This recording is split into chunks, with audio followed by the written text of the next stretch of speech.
Hello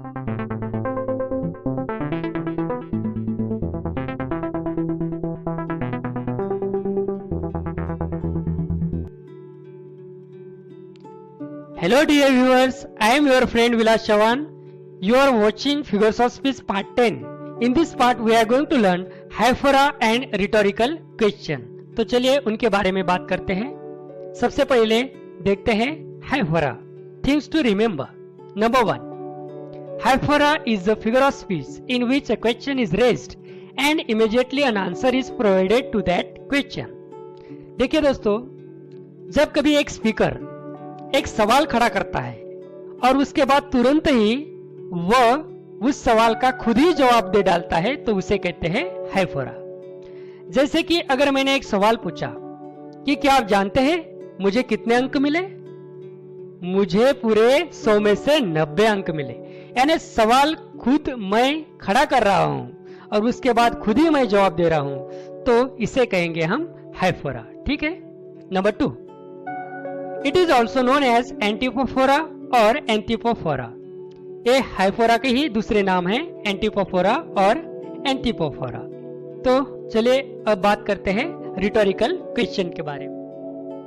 number 1, a rhetorical question is not meant for getting answer, it is asked to emphasize a persuasive point. दोस्तों, rhetorical question ये जवाब पाने के लिए नहीं पूछा जाता, बल्कि इस सवाल में किसी एक मुद्दे पर इस तरह से जोर दिया जाता है कि सामने वाला वो मुद्दा जो है मानने को तैयार हो जाए। अगर मैंने कहा isn't India a great country, अब इसका जवाब मुझे यस या फिर नो में नहीं चाहिए। क्या भारत देश महान नहीं है? इस सवाल के जरिए मैं ये बताना चाहता हूं, मैं ये एम्फसाइज करना चाहता हूं कि हाँ, ये भारत देश महान है। तो इसे कहते हैं रिटोरिकल क्वेश्चन। चलिए अगला पॉइंट देख लेते हैं। It has another layer of meaning under the guys of surface meaning. इसका मतलब यह होता है कि इस सवाल के अंदर ही एक अलग सा मीनिंग होता है, जो कि उसका एक तरह से जवाब ही होता है, जैसे कि हमने अभी अभी देखा है। ठीक है। अब फिर से देख लेते हैं कि हाइफोरा और रिटोरिकल क्वेश्चन में क्या अंतर होता है। देखिए, the major difference between hypophora and rhetorical question is that in hypophora answer is provided at once. At once मतलब तुरंत, while there is no need of giving answer to rhetorical question for it is an answer itself under guise। मतलब हाइफोरा में question होता है और उसके बाद तुरंत ही आंसर दिया जाता है, लेकिन रिटोरिकल क्वेश्चन आंसर पाने के लिए नहीं पूछा जाता, क्योंकि उसके मीनिंग में ही जवाब छुपा होता है। ठीक है। चलिए अब कुछ लिटरेरी एग्जांपल्स देख लेते हैं। सबसे पहले hypophora example. Number 1, there are those who are asking the devotees of civil rights, when will you be satisfied?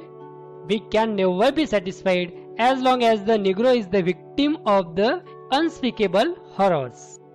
अब यहां पर देखिए, स्पीकर ने सवाल पूछा है when will you be satisfied, और खुद स्पीकर ही आगे जवाब दे रहे हैं कि we can never be satisfied as long as the Negro is the victim of the unspeakable horrors. तो इस तरह से पहले सवाल होता है और उसके बाद तुरंत ही जवाब दिया जाता है, तब जाके हम उसे कहते हैं हाइफोरा। ठीक है। Number 2, do I get annoyed when people ask themselves their own questions and answer them? Yes, I do. Should we allow this virus in the paper? No, we shouldn't. अब यहां पर भी देखिए, पहला जो सवाल था उसका जवाब तुरंत ही यहां पर है yes, I do, और दूसरा जो सवाल है कि should we allow this virus in the paper, और उसका जवाब तुरंत ही हमें मिल गया है no, we shouldn't। ठीक है।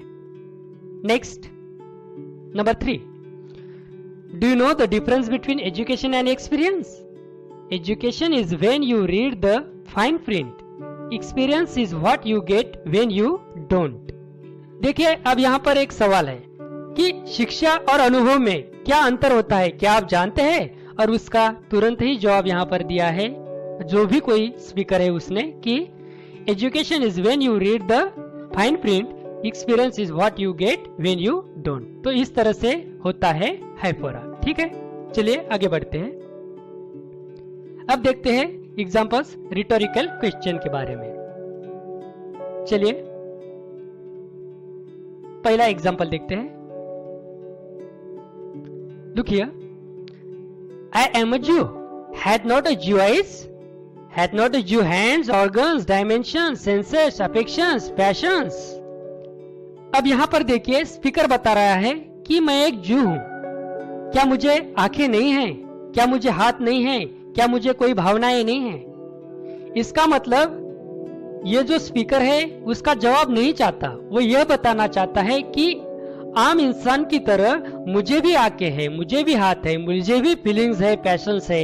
ये बात वो बताना चाहता है। इसे कहते हैं रिटोरिकल क्वेश्चन। चलिए आगे बढ़ते हैं। Number 2, what's in a name that which we call a rose by any other name would smell as sweet. Romeo and Juliet से ये एग्जाम्पल है। यहाँ पर शेक्सपियर ने एक सवाल खड़ा किया है, व्हाट्स इन अ नेम, नाम में क्या रखा है। अब इसका जवाब स्पीकर नहीं चाहते हैं, वह यह बताना चाहते हैं कि नाम में कुछ भी नहीं रखा हुआ है। ठीक है। Number 3, to be or not to be, that is the question, whether it is nobler in the mind to suffer the slings and arrows of outrageous fortune or to take arms against a sea of troubles and by opposing end them। यहाँ पर देखिए हेमलेट वो सवाल खड़ा कर रहे हैं कि जो भी कुछ उनके साथ बुरा हुआ है, क्या उसको वो चुपचाप बर्दाश्त करते रहे या फिर उसका विरोध करें। अब यहाँ पर हेमलेट जो है तो असल में उनको जवाब नहीं चाहिए, वो सिर्फ इन सवालों के माध्यम से उनकी इनर मोस्ट फीलिंग जो है तो वो एक्सप्रेस कर रहे हैं। तो इसे भी कहेंगे हम rhetorical question. Now let us have some more examples for our practice. Okay, so look here. Number 1, can anyone look at the record of this administration and say well done? Next, number 2, what should young people do with their lives today? Many things, obviously, but the most daring thing is to create stable communities in which the terrible disease of loneliness can be cured.